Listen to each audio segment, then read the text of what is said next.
Hey guys, it's Diabetic Girl. Welcome back to my channel, and I'm sorry I haven't posted anything in like 2 weeks. I have been super busy with work and school, and allergies are kicking my ass, in case you can't like hear this. So anyways, hi, welcome back. So I wanted to give you guys a quick update before I start today's video, and that update is very exciting, to me at least. So for those of you who have seen previous videos, I have been working 2 jobs for the last like 3 months, and it's been driving me insane. I now successfully only work uno jobs. One. And that's a lot better. The stress is a lot easier on me, and I'm enjoying myself. So that's good. Then I've been working on college essays, financial aid, grant essays, and it's just been like, I want to hide so bad. And it's like, I can't imagine myself doing this at 17 or 18 because I think I would have been really scared, to be honest. You know, I know a lot more now than I did then, and I feel like that's why I took my gap year, and I'm so thankful. Even though my gap year was more like a gap year and a half, I am so thankful that I didn't go straight to school, because I think I would have freaked out. Like, let me be honest with you, I think I would have freaked out. So, that's always good. Anyways, today is like kind of like a follow-up video, but not really. A couple of years ago, when I first started making this channel more oriented towards diabetes, I did a video about sick days, and it was a lot of me complaining about what I can't do during a sick day. So today I wanted to give you guys some updated information and have some fun with it. Also, are you guys wondering, like, what is on this side? Like, what is behind the camera? Because I thought about it, and I'm like, maybe I should do a vlog from, like, the other side of the room so you can see, like, what's over here. Because I think it would be entertaining. So I might do that with my next video. Just saying. So anyways, sick day. I don't want to call this a survival guide because it's not. But it's like information, I guess. Alright. So, the first thing you obviously have to know when you're sick is, why are you sick? Is it a cold? Are you puking? Is it ketones? And my new favorite, is it a pump failure? Where was this in high school when I was trying to get out of tests? Just saying. Now all the phlegm is like running down into my throat. It feels so gross. I hate when this happens. Anyways, so basically, you have like all these options as to why you could be sick. The pump failure one is a new one. I found that out when I went to Joslin in January, and they gave me like a big packet of information in which I gave to Kai or lost. I haven't quite figured out where it is yet. I feel like I lose a lot of things. Like, I was looking for something the other day, and I still can't find it. I was looking for my box cutter for work, and I literally still cannot find it. So, like, that's great. Anyways, back to what I was saying. So, basically, you know, we want to have ourselves diagnosed. And I can't believe I'm saying this. Like, don't run to the doctor for, like, a cold. But when it's something else, please, like, go run to the doctor. So, like, funny story, but, like, not funny. After getting my kidney infection, I realized that I was, like, seriously prone to UTIs. I'm sorry that that's, like, absolutely disgusting, but I'm prone to them. And I get them a lot. And so when I thought I had one, I obviously, like, rushed to my primary care physician, and, like, they tried to tell me it was a UTI. It ended up being a yeast infection, so I was, like, on all these antibiotics, like, crazy powerful antibiotics, that this thing didn't back itself to my kidney again.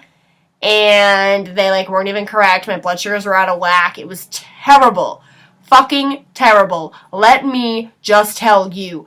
So, you know, make sure that you, like, know when you should be going to the doctor, if it's a cold, if it's allergies. Like, I can't take Zyrtec or Claritin because they actually make me insulin resistant. Actually, a lot of things make me insulin resistant. My birth control made me insulin resistant and glucose intolerant, so now I can't take birth control either. I can't, like, I literally should just live in a bubble because life makes me weird. Anyways, so, go to your doctor only when you feel necessary, like, again, common cold, that's kind of stuff. Unless you're, like, dying with a common cold, if that makes sense. I feel so bad for saying that. This is why I'm not a medical professional. This is why I'm going into TV and video, because, So, yeah, definitely I've learned, like, since getting my kidney infection that, like, I should go when something feels off, but not, like, cold off or, like, allergy off, because, like, I'm fine. And then my next suggestion, and this, like, was in the pamphlet that my doctor's office gave me, is that you should really be checking every 2 to 3 hours.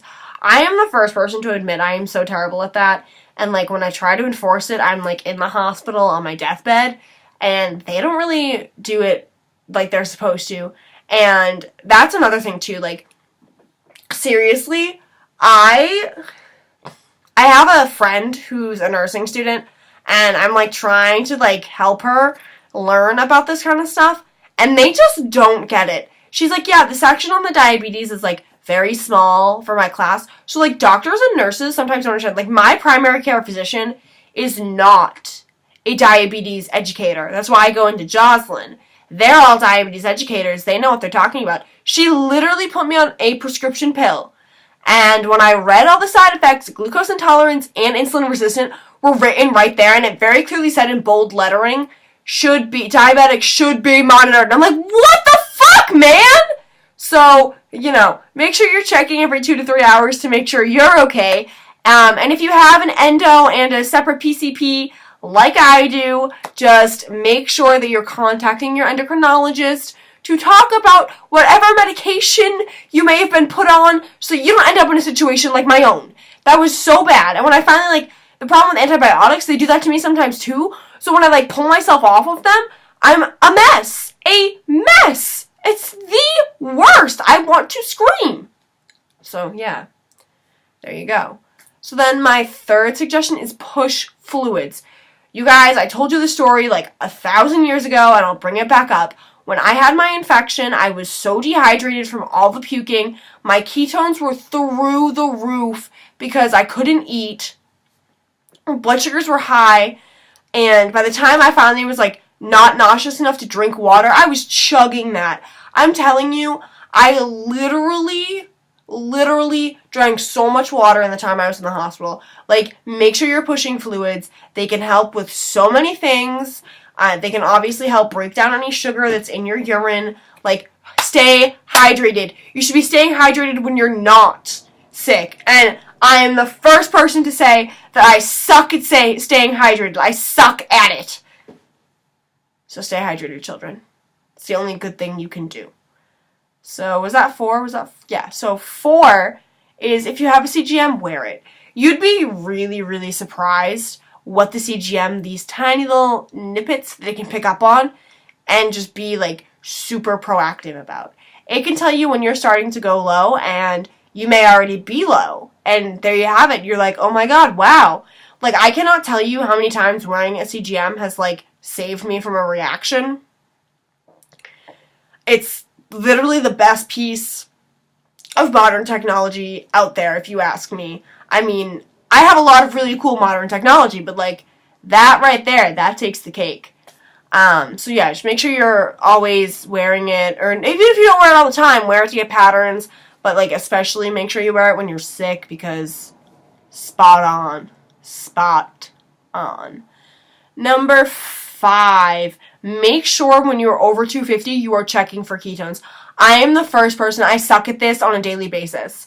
If I'm over 250, I forget to check for ketones. I'm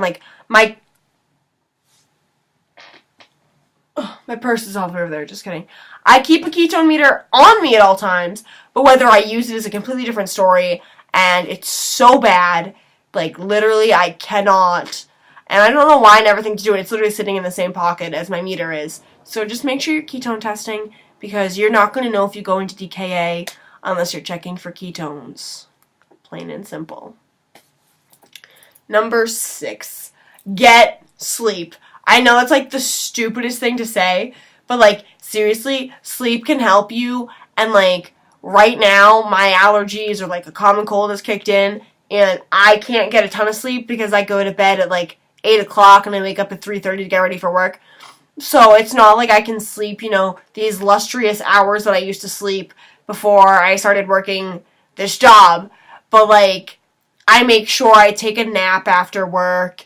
I'm staying hydrated, obviously. It's just so, so, so important to, like, make sure you have to be 100% in order for your body to get over this. So, sleeping, staying hydrated, eating healthily will all help you get through this. And, obviously, you may have to be raising some basal rates. Oh, 6. Was that 6 or 7?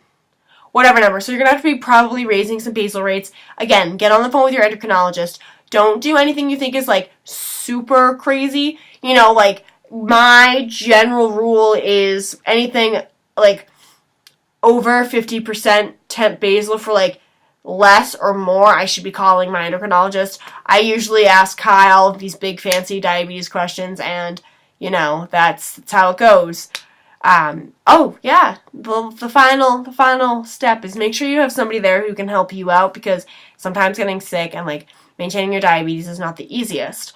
Also, for those of you who didn't know, when you're, like, puking and you have a low blood sugar, you can actually take mini-gluc. So for someone my age, who is 20, the maximum dosage I can take is 18 units. And there's, like, a certain calculation to it, and when I find it, I'll, like, tell you guys about it. I will do a whole video about glucagon in the near future. So, you can use that, obviously, if you're going low and puking, bring that blood sugar back up, and you can take that up to 3 times, and then after the 3rd time, if you're still low, you obviously, like, have to go to the emergency room or, like, call an ambulance, and that's no fun. So we hope that those blood sugars don't go too high. Anyways, thank you guys so much for listening. Thanks for your love and support, and I will hopefully see you soonish, when I'm not, like, falling apart and, like, busy with college. So thank you guys so much for watching. If you have any video requests, comment down below. I can get these ideas rolling and maybe put out some better videos for you guys. So again, thanks for your love and support, and I will see you later. Bye!